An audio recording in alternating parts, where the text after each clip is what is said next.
Hi friends, నేను night అయితే మేమైతే తిరుమలకి వెళ్ళి స్టార్ట్ అయ్యాము ఫ్రెండ్స్. తిరుమలలో ప్రతి ఒక్క ప్లేస్ అనేది ఎంత అద్భుతంగా అనేది డెకరేషన్ చేస్తున్నారంటే ఇది భూలోక స్వర్గమా అన్నట్టు అనిపిస్తుంది. అంటే ప్రతి ఒక్క ప్లేస్ ని చాలా నీట్ గా అండ్ స్టైలిష్ గా డెకరేషన్ అయితే చేశారు. మేము తిరుమలకి వెళ్ళగానే డైరెక్ట్ గా అన్నప్రసాద కేంద్రానికి వెళ్ళాము. ఈ రోజు రష్ అనేది చాలా తక్కువ ఉంది ఫ్రెండ్స్, ఎందుకంటే మనకి ఆఫ్లైన్ లో ఎక్కడ టికెట్స్ అనేవి ఇష్యూ చేయడం లేదు. ఓన్లీ ఆల్రెడీ బుకింగ్ ఉన్న వాళ్ళు మాత్రమే తిరుమలకి వస్తున్నారు. అందువల్ల ఎక్కడ క్రౌడ్ అనేది లేదు. టికెట్స్ లేని వాళ్ళు వచ్చి అయితే ఇబ్బంది పడకండి, ఎందుకంటే ఆఫ్లైన్ టికెట్స్ అనేవి ఎక్కడ ఇవ్వడం లేదు. 31st, 1st, 2nd నుంచి నాకు తెలిసి రెగ్యులర్ గానే అయితే ఆఫ్లైన్ టికెట్స్ అనేది కూడా ఇష్యూ చేస్తారు.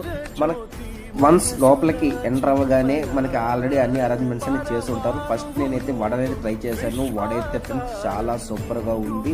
తర్వాత నేను వచ్చి స్వీట్ ప్రసాదం అయితే ట్రై చేశాను. ఇది చాలా ఎమ్మిగా ఉంది. నేను ఎప్పుడు చూడండి ఏమంటే ఇక్కడ ఈసారి బీట్రూట్ ఫ్రై అని పెట్టారు, అంటే ఫ్రైస్ అనేది మాలుస్తున్నారు. ఇది చాలా మంచి విషయం అని